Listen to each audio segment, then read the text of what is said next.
جب ہم کہتے ہیں آپ کے پاس قرآن کریم ہے، تمہارے کل ساریاں کتابیں ہیں اللہ دی کتاب دے علاوہ نہیں، ہر بندے کے پاس کوئی قرآن کریم ہے؟ یہ بتائیں آپ میں سے ڈرنا نہیں، آپ کے استاد اس کو کچھ نہیں کہیں گے۔ کتنوں کے پاس موبائل ہے؟ ذرا ہاتھ کھڑا کریں۔ نہیں بسم اللہ ہاتھ کھڑا فرما دیں، کچھ نہیں ہوتا، نہیں لیتے یہ آپ سے موبائل۔ ہاں دیکھا، اب جن کی موبائل میں قرآن کریم موجود ہے ذرا وہ ہاتھ کھڑا کریں۔ دیکھو سب کے پاس ہے تو آپ نے کیوں کہا میرے پاس قرآن نہیں ہے؟ انا للہ، میرے پاس بھی قرآن کریم ہے، موبائل میں موجود ہے، آپ کے پاس بھی، آپ یہاں سے کھول لیتے نا۔ افسوس آپ نے موبائل کو فیس بک کے لیے تو سمجھا ہے، یوٹیوب کے لیے سمجھا ہے، قرآن کے لیے نہیں سمجھا۔ میرے پاس یہاں ہزاروں تفسیریں نہیں، اگر سینکڑوں تو ضرور ہوں گے انشاءاللہ۔ تفاسیر اٹھا لیں آیات کے لیے، آپ احادیث کی شرح اٹھا لیں، کوئی پرابلم ہے؟ جو کتابیں آپ کو لائبریری میں نہیں ملے گی یہاں پلے اسٹور سے ڈاؤن لوڈ کر لیں، ایسے کتاب ملے جیسے کتاب ملنے کا حق ہو۔ اب جن کے پاس موبائل میں قرآن ہے نا، وہ ذرا قرآن کریم کھولیں تاکہ مسئلہ سمجھانے لگوں۔ کھولیے بسم اللہ۔ نہیں نا، میں آیت آپ کے سامنے ہوگی تو اعتراض سمجھیں گے نا، آیت سامنے نہیں ہوگی تو آپ نہیں سمجھیں گے۔ بسم اللہ، سورۃ النساء آیت نمبر 160 کھولیے۔ یا ایھا الذین آمنوا اطیعوا اللہ واطیعوا الرسول واولی الامر منکم۔ ہو گیا؟ نکل آیا بھائی؟ او بھائی وہ بنگلہ دیش والے نکل آیا؟ ایک دوسرے نمون ہوئے تھے۔ اب دیکھیں ذرا اس آیت پہ، یہ آیت جو ہے دنیا میں ہر جگہ علماء احناف پیش کرتے ہیں، علماء مقلدین پیش کرتے ہیں کہ آیت تقلید کی دلیل ہے۔ یا ایھا الذین آمنوا، اے ایمان والو، دیکھیں نیچے، اطیعوا اللہ واطیعوا الرسول واولی الامر منکم، کیا ترجمہ ہے؟ اطیعوا اللہ خدا کی مانو، واطیعوا الرسول مصطفیٰ کی مانو، واولی الامر منکم فقہا کی مانو۔ اللہ تعالیٰ نے تینوں کی بات کی ہے۔ اس پر دو قسم کی باتیں ذہن میں رکھیں۔ جب آپ اس کا ترجمہ کریں گے اللہ کی مانیں، رسول کی مانیں، فقہا کی مانیں، تو وہ منکر تقلید سوال کرتے ہوئے کہے گا بھئی اولی الامر کا معنی ہے اس کی مانیں جس کے ہاتھ میں حکمرانی ہو۔ یہ تو حکمران کی بات ماننے کی طرف اشارہ ہے، ٹھیک ہے؟ تو حکمران کی بات مانیں، یہاں فقہا کہاں ہے؟ جواب دینے سے پہلے ایک سوال کرنے لگا، انہیں کہ حکمران کی ماننی چاہیے؟ ہاں قرآن کا حکم ہے، تو کہ لکھ دے۔ وہ لکھ دے، انہیں کہنا 3 طلاقیں 3 ہیں، یہ فیصلہ حضرت عمر نے بطور حکمران کیا تھا، تجھے مانتے ہوئے موت کیوں پڑتی ہے؟ نہیں حکمران نہیں مننی ہے نا، حضرت عمر حکمران تھے، 3 طلاق 3 کا فیصلہ کیا ہے، تجھے کون سی موت پڑتی ہے؟ کون سا سانپ ڈستا ہے؟ ادھر تو کہتے میں عمر دی گل نہیں مننی، ہونا دے مسئلہ حکمران دے۔ 20 رکعت تراویح پر اجماع حضرت عمر کے دور میں مسجد میں جماعت پر ہوا ہے، تو وہاں مانتے ہو تمہیں کون سی موت پڑتی ہے؟ جمعہ کی دوسری اذان منکر تقلید نہیں دیتا، کہتے ہیں عثمان کے دور میں شروع ہوا، ادھر تو لکھا ہے وَأُولِي الْأَمْرِ مِنْكُمْ، حکمران کی مانو، حضرت عثمان دی گل ماننا، یہاں تمہیں جمعہ کی دوسری اذان پہ موت کون سی پڑتی؟ تو ادھر سے تو اس کا ابا جان چھڑا دے گا، میں کہا 10 کیڑا مانے۔ ایک اور خناس رافضی ایک دفعہ میرے سامنے کہنے لگے اس سے مراد حکمران ہے، میں نے کہا لکھ دے۔ اس نے لکھ دیا، اسے نہیں پتا میرا پاؤں کہاں چھپا۔ میں نے کہا یزید کون تھا؟ کہتے جی حکمران تھا۔ میں گل نہیں دینی انہوں، گلنا نہیں کڈنے، یزید حکمران ہے، وَأُولِي الْأَمْرِ مِنْكُمْ، اندی گل منو۔ اب تو پریشان، آپ اس کو اس آیت میں شامل مانتے ہیں؟ میں نے کہا میں تو یزید کو مانتا ہی نہیں، میں تیری زبان کے مطابق تیرے اوپر نافذ کر رہا ہوں کہ پھر تو حضرت حسین رضی اللہ تعالیٰ کے قتل کا مدعا اور معاملہ میں اٹھانا بھی نہیں چاہیے۔ اب پریشان ہو گیا، تو میں نے کہا بیٹا مانا وہ کرو جو ہم کر رہے ہیں، جس پر اعتراض نہیں ہوگا، اور وہ مانا پیغمبر کے صحابہ نے کیا۔ تفسیر ابن کثیر اٹھائیں آپ کی مرضی، تفسیر خازن اٹھائیں آپ کی مرضی، تفسیر بحر المحیط اٹھائیں آپ کی مرضی، تفسیر احکام القرآن للجساس اٹھائیں آپ کی مرضی، یا اس سے آگے چل کے آپ کسی قسم کی کوئی فقہی تفسیر اٹھا لیں جس میں مسائل ہوں، وہاں سے نکل آئے گا۔ وہ کہتے ہیں تفسیر ابن ابی حاتم الرازی میں، اس میں بھی تفصیل ہے، حضرت عبداللہ ابن عباس، حضرت حسن بصری، حضرت جابر ابن عبداللہ، پیغمبر کے 2 صحابی، حضرت امام حسن بصری تابعی رضی اللہ عنہ ارشاد فرماتے ہیں وَأُولِي الْأَمْرِ مِنْكُمْ یعنی اہل الفقہ والدین، اس کا معنی فقہا ہے۔ تو اسی لیے میں نے معنی کیا اطیعوا اللہ خدا کی مانو، واطیعوا الرسول مصطفیٰ کی مانو، وَأُولِي الْأَمْرِ مِنْكُمْ فقہا کی مانو۔ بھئی حکمران کو فقیہ نہ ہو، اس کے دین کی سمجھ نہ آئے، ہم اس کی کیوں مانیں گے؟ کہ حکمران دا حال یہ ہوئے وہ اعوذ باللہ من شیطان الرجیم پڑھے، قل هو اللہ اسے آتا نہ ہو، خاتم النبیین اس کے منہ پہ ججتا نہ ہو، اس کی مانیں گے؟ اسی خود تینوں ہاتھ لائے ہوئے اس کی مانیں گے؟ ہم کیوں مانیں اس کی؟ جس کو کوئی دین کی سمجھ بوجھ تو ہو نا۔ تو وَأُولِي الْأَمْرِ مِنْكُمْ یعنی اہل الفقہ والدین، یہ صحابی کی تشریح ہے۔ اور کوئی آپ کو کہے صحابی کو کیا اتھارٹی ہے وہ تشریح کرے، اسے کہ سن مستدرک حاکم میں مرفوع روایت ہے، ان التفسیر الصحابی الذي شہد الوحی والتنزیل فهو حدیث مسند، یہ بخاری کے حاشیے میں بھی ہے کہ صحابی تو نزول قرآن، نزول اور ورود حدیث کا عینی شاہد ہے، آئی وٹنس، آنکھوں کا گواہ ہے۔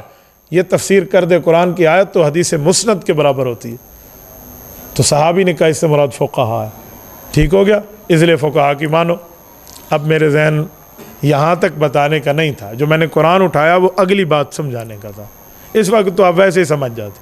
اب سنیں، جب یہ آیت آپ پیش کریں گے، منکر تقلید آپ کے اوپر سوال کرے گا، اور ایسا سوال ہے اگر آپ کو جواب نہ پتہ ہو تو بچوں کو خالہ جی کا گھر یاد آ جائے گا، جی دانتوں کو پسینہ آ جائے گا، ایسا سوال ہے۔ اگر آپ کے پاس اس کا جواب نہ ہو، تقلید پر آپ بحث کر رہے ہو کہ بزرگوں کی مانو، فقہا کی مانو، اس نے اگلا سوال کرنا ہے اور ایسے اڑا کے رکھ دینی ہے آپ کی بات کو، اگر آپ کو جواب نہ آئے، اور جواب آئے تو پھر مسئلہ ہی کوئی نہیں۔ وہ کہے گا آگے پڑھو، آگے پڑھیں کیا ہے، ذرا پڑھیے، بس ترجمہ کرو۔ فَإِن تَنَازَعْتُمْ فِي شَيْءٍ فَرُدُّوهُ إِلَى اللَّهِ وَالرَّسُولِ، اگر تم میں اختلاف پڑ جائے، فی شیء کسی مسئلے میں، شیء کی اوپر تنوین تنکیر ہے، کامن ناؤن نکرہ ہے، کسی مسئلے پہ اعتراض پڑ جائے تو کیا کرو؟ فَرُدُّوهُ إِلَى اللَّهِ وَالرَّسُولِ، اللہ کے رسول کی طرف۔ وَأُولِي الْأَمْرِ مِنْكُمْ ہے، یہاں ہے، کہتے ہیں فیصلہ ہو گیا۔ اگر تم میں اختلاف پڑ جائے، اب اولی الامر چھوٹ گیا، اب کس سے فیصلہ کرانا ہے؟ اللہ رسول سے ہے۔ وہ کہتے ہیں آؤ حنفیو بڑی دلیل دیں دے پھر دے سی تسی، ائمہ اربعہ میں اختلاف ہے یا نہیں ہے؟ بولیے، اختلاف پڑ گیا، لہٰذا قرآن حدیث سے فیصلہ کرا کے اہل حدیث بن جاؤ۔ فقہا دی تو گالی کوئی نہیں، مولانا سوال تو بنتا ہے نا۔ فَإِن تَنَازَعْتُمْ فِي شَيْءٍ، کسی مسئلے میں اختلاف، تمہارا تو ہر مسئلے میں اختلاف ہے، فی شیء کسی مسئلے میں اختلاف پڑ جائے، فردوا الی اللہ والرسول، اللہ رسول سے فیصلہ کرا لو، تو کہیں گے آؤ، اس لیے اہل حدیث بن جاؤ، فقہا کو ماننے کی ضرورت ہی نہیں ہے، قرآن نے کہہ دی۔ اور آگے لفظ ہے ان کنتم تؤمنون باللہ والیوم الاخر، اگر تم قیامت اور اللہ کو مانتے ہو، ذالک خیر و احسن تأویلا، یہ بہترین جواب اور بہترین تعویل ہے، اسی میں بھلائی ہے، اسی میں اچھائی ہے۔ جیسے ہماری جماعت والے کہتے ہیں نا اسی میں خیر ہوگی، تو کہیں گے اسی میں خیر ہوگا، تم اہل حدیث بن جاؤ۔ لو جی، اس سوال کا جواب تو دینا چاہیے۔ آپ کے ذہن میں کوئی جواب ہے جو بات دلیل جواب ہے، مجھے آپ ارشاد فرماتے، کیونکہ میں نے کہا نا دانتوں کو پسینہ آئے گا، ہو سکتا ہے کسی کوئی کہے مجھے نہیں آتا، میں جواب دے سکتا ہوں، میں اہل باطل سے ٹکر لے سکتا ہوں، آپ بسم اللہ فرمائیں اور آپ مجھے بتائیں جس سے تقلید ثابت ہو۔ وہ کہے گا تقلید کا تو رد کر رہا ہے قرآن کریم، اور جو آیت رد کر رہی ہے، تردید کر رہی ہے، آپ اسی کو ہمارے مقابلے میں پیش کریں، وہ بھی آدھی آیت اطیعوا اللہ واطیعوا الرسول واولی الامر منکم، بات ختم۔ فَإِن تَنَازَعْتُمْ فِي شَيْءٍ فَرُدُّوهُ إِلَى اللَّهِ وَالرَّسُولِ، تنازع پڑے تو اللہ رسول سے فیصلہ کراؤ، ائمہ اربعہ لڑ پڑے، آپس میں اختلاف ہو گیا، خلاف للشافعی خلاف للظفر، بس ختم، اب حضور سے فیصلہ کرائیں گے، اہل حدیث بن جائیں گے۔ کوئی جواب تو ہونا چاہیے، کوئی ساتھی جواب دے گا۔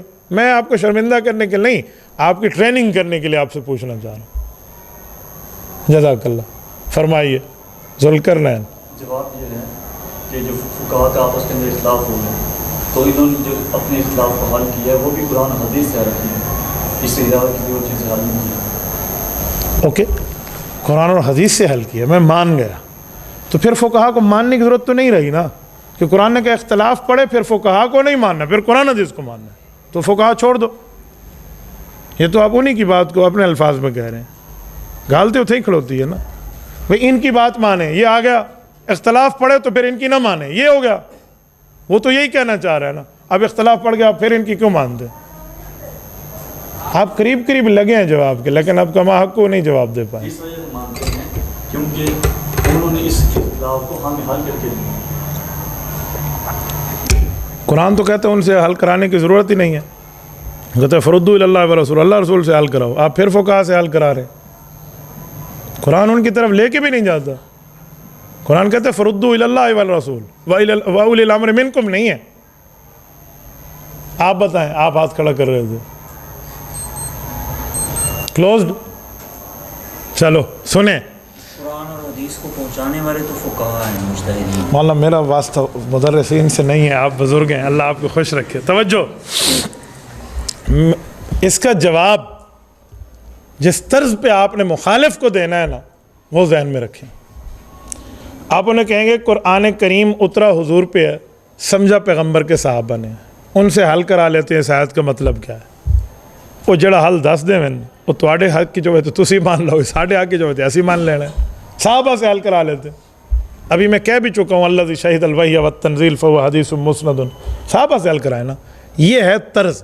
اپنا دماغ چھوڑیں, تھوڑی سی تحقیق کریں. بھائی نے بہت اچھا کیا, جواب دیا. کوئی سرچنگ میں تو آیا, غلط صحیح اپنی جگہ, لیکن جواب تو ہے نا یار. اس لیے سوچنا چاہیے. وہ بچہ ڈر گیا, اس نے نہیں دیا جواب, دینا چاہیے تھا. یہ بہت برا حوصلہ ہے ہمارا. ہم سمجھتے غلط ہو گیا تو بےزتی ہو جائے گی. جی ہو جائے نا, کیا مسئلہ ہے؟ استاد اور شاگرد میں کیا بےزتی ہے؟ مولانا مفتی محمد شفیع رحمہ اللہ نے, ہمارے والد صاحب کہتے ہیں, مجھ سے ایک سوال پوچھا اور مجھے کہا دے جواب. آتا ہے جواب؟ اب مجھے کہتے ہیں میں نے بڑی زبردست ان کو ایک بات کی تو انہوں نے میرا ماتھا چوما. میں نے کہا حضرت جواب آئے گا تو دے دوں گا, نہیں آئے گا تو اتنے کنجوس آپ بھی نہیں ہیں کہ آپ جواب چھپا جائیں. ایسے مفتی شفیع نے فرمایا انہوں جواب دس ہی دو تسی, انہیں بتا ہی دے. تفسیر جساس میں اس کا جواب موجود ہے. احکام القرآن للجساس, امام ابو بکر جساس المتوفہ 370 ہجری. کب انتقال ہے ان کا؟ اور اب کون سی ہجری چل رہی ہے؟ 1444. ذرا آپ کیلکولیٹر سے مائنس کریں, 370 مائنس کریں 1444 سے, کتنے سال بنتے ہیں؟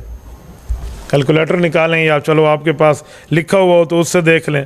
اب ہے 1444 ہجری مائنس 370, 1074 سال پہلے کے آدمی ہیں. یہ ہے حنفی مصنف, یہ حنفی مؤلف ہے. اس سے سمجھ آتا ہے کہ ہم ہزاروں سال سے آ رہے ہیں.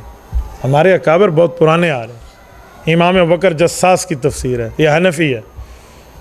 کتنے سال پہلے کا آدمی ہے؟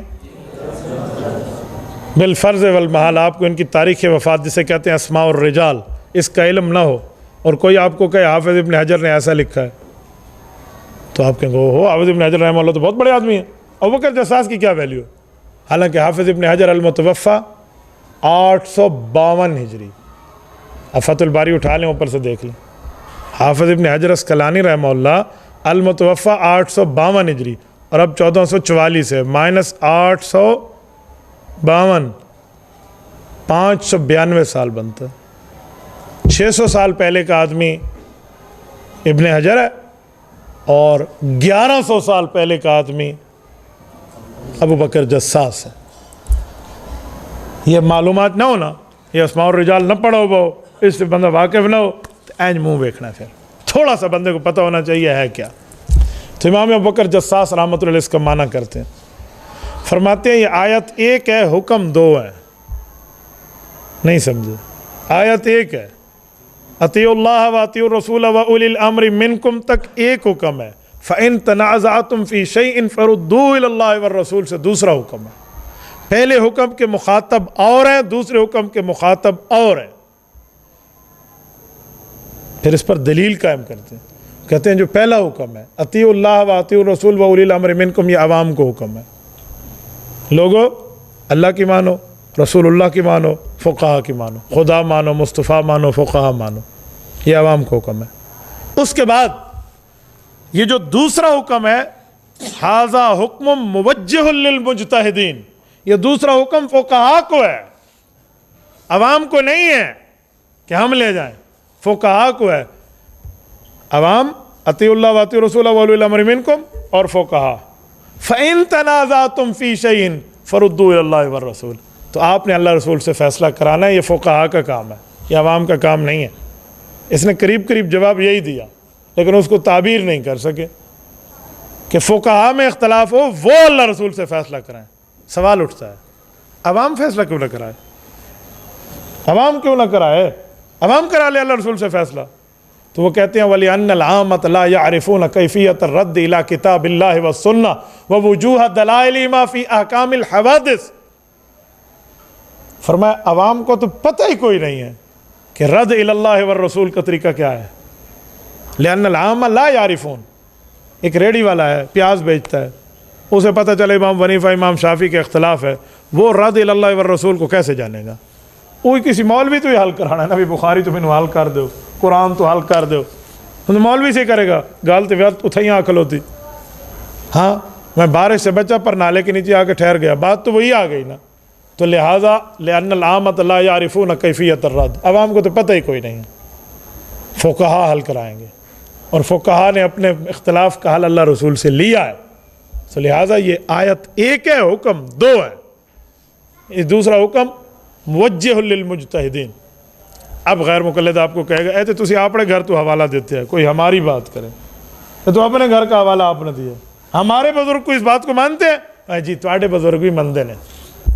تمہارے مولوی نواب صدیق حسن خان کنوجی صاحب جو آل ان آل ہر چیز میں غیر مقلدین انہیں اپنا امام مانتے ہیں. نواب صدیق حسن خان کنوجی المتوفا 1307 ہجری. ذرا تاریخ بھی دیکھتے جائیں, ٹھیک ہے نا, اور وہ 370 تھے. 1307 ہجری, ابھی کی وفات ہے 150 سال پہلے کی. کیا فرماتے ہیں؟ ھذا حکم موجہ للمستنبطین والمجتہدین, تفسیر الفتح البیان. کہتے ہیں یہ حکم تو ائمہ اور فقہا کو ہے, عوام کو نہیں ہے. تو اپنے گھر کی تلاشی لے, تیرے علماء بھی یہی معنی کر گئے. تو یہ معنی آئے گا تو آپ جواب دے پائیں گے. یہ میں نے ایک آیت نکالی ہے, ورنہ میرا ذہن تھا میرے پاس وقت ہوتا میں کم از کم 1 درجن آیات آپ کی خدمت میں رکھتا کہ جو ہمارے اعتراضات اور جوابات کس طرح آیات سے ثابت ہیں.